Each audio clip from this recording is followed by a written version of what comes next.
it's still very weird filming myself. Bonjour, allo, salut babes, welcome to the channel. I am a lady living life. My name is Jasmine Elise.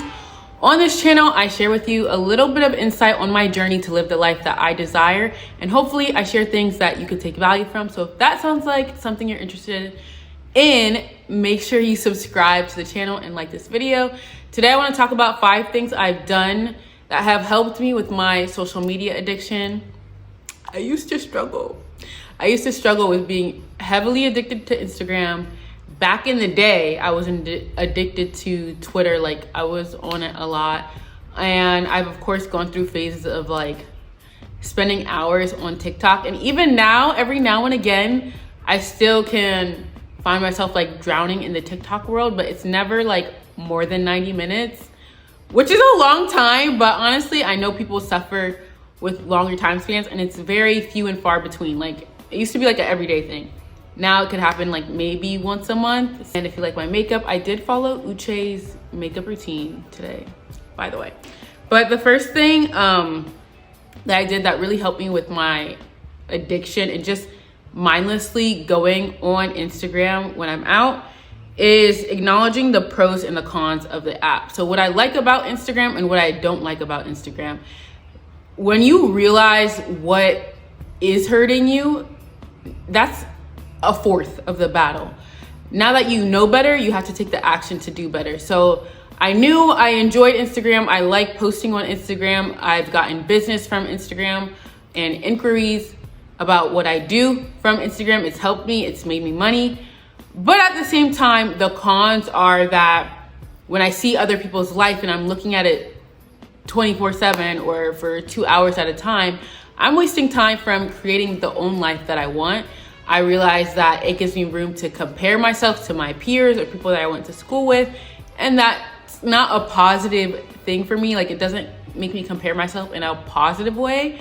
I'd rather have real interactions with real people that are in my real life, in my everyday life, and if I can learn something from them or be inspired to go do something productive from them, then that's fine. But constantly checking what people are doing on Instagram and where they are and all the trips that they're going on and being like, dang, I haven't been on a trip in 3 months. It's not really helpful, to say the least. So the first thing overall is acknowledge the pros and the cons. What do you like about the app? What do you hate about the app? How can you maybe still utilize the app and still use it for the pros? Like, I could still use Instagram to make me money without the con of comparing myself.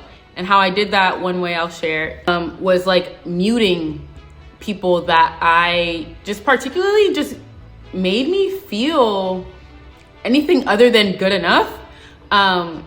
Anything other than inspiring, even though they didn't necessarily do anything but live their life and post it. It just creates this strange feeling. So yeah, I would mute a lot of people or unfollow people. Just anybody that makes you compare yourself to them in a negative way. Just mute them if you're still cool with them, but for some reason following them just doesn't, it rubs you the wrong way, it rubs you a little vexed. Muting them is a good way to just keep the peace. The way I figured out how to do it is on Instagram stories, in particular, you can mute their posts and stories. I don't know why they make it hard for you to mute somebody when you only see their post on your feed. I can't do it that way. But from stories, I've muted a lot of people. YouTube is also social media. Don't exclude YouTube.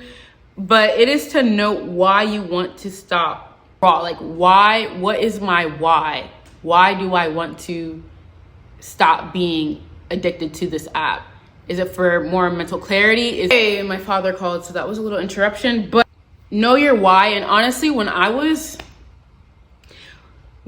really struggling, and even sometimes now if I'm struggling to get off the app, I would have a little negative self-talk when I catch myself scrolling longer than I need to be scrolling. So I'm not into detail on what I would say, but it would be along the lines of like, do I really want to be the type of person that spends 45 minutes straight just scrolling on Instagram, scrolling my life away when I could be doing anything else? I could even just be resting. I could just be chilling. I could just be cooking. I could be giving nutrients to my body, but here I am scrolling away, like not adding value to anybody, not adding value to myself. You don't always have to be productive, and it's okay to have some time for entertainment, which is why I don't think social media is all bad, but there is such a thing as overconsumption. So when I would notice myself just doing it mindlessly when I know there's other things I could be doing, I would really just like kind of negative self-talk myself into getting off the app. And the example is what I gave you. Like, do you want to be somebody that really just sits here like almost like a loser in a way? So that type of thing. Just have something that you tell yourself when you catch yourself scrolling way too long. Oof. Number 3, have something that you do every day when you first wake up. So a lot of people from these types of videos that I watched go on Instagram like for breakfast, okay? That's not okay. So I would say if you have something, whether it's praying, stretching, I would recommend going outside to stretch, going outside and do 10 push-ups, 10 squats, roll your neck out, something in the sunlight, go on your balcony, on your patio, whatever. Something to just get yourself out of your room is the best. I do a mix of things.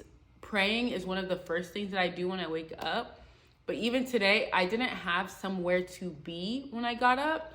So I'm working from home. So when I prayed, I kind of, I was tired.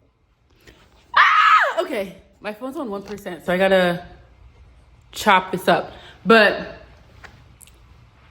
it's not crooked, right? I think it definitely is crooked, but yeah. But when I got up today, I didn't per se want to get out of bed. So eventually, after an hour of just resting there, and after I talked to God already, what I do, I ended up on TikTok for 15 minutes. But thankfully, this leads me to my fourth, I don't know, this would be my 5th tip, which has a few segments of it. But when my timer went off, then I finally got out of bed. I started cleaning my room, whatever, XYZ. But have something you do when you first wake up. Sometimes I make sure I put 5 things away, 5 things in my makeup room, 5 things in my bathroom, 5 things in my bedroom. Like, I just find something to do when I first get up, so that way I avoid falling into the depths of TikTok, Instagram, and all that stuff. Because just laying there, eventually you're bound to just look at a few apps. I paid off my credit card, and then I'm like, okay, now it's time for TikTok. So have something, take your body somewhere and be in control to help mitigate the fact that you're gonna go on Instagram. And my last tip is actually to delete the app for any amount of days, depending on how addicted you are. I encourage everybody to try to delete Instagram for 30 days. I promise you, your business is not going to crumble to nothing. If you are worried about like an inquiry, then let yourself check Instagram like once a day, and let it be like at the end of the day or once a week. And then after you notice, okay, I haven't gotten any inquiries, then try to stretch yourself to 30 days. From that point, I feel like once you do that a few times, whether it's a few times a year or a few times every few years, you are able to have a lot more self-control. So delete the app, change your password, don't save your Instagram password, like write it down to the side so you can't just download it whenever you want. That has helped me a lot, and now I feel like I have a lot more self-control when I'm out and about. I'm not always gonna open my phone, and I keep my timer on the settings on my iPhone. I keep my timer on there so that way if I do go on Instagram, when I see that notification, I know I'm making a conscious decision to ignore it. Or if I'm like editing a video or something, then I ignore that timer for 15 minutes or I ignore it for the rest of the day. Oh yeah, if you are worried about your business as well, you can use Facebook Meta Suite to manage your account. So that way you can truly only look at the DMs and create content, but you won't be caught up with other people, what other people have going on by using the Facebook Meta Suite. You can just do your posts and go about your day. The drawback is that you can't use commercial music trends, for example, on the Meta Suite just yet.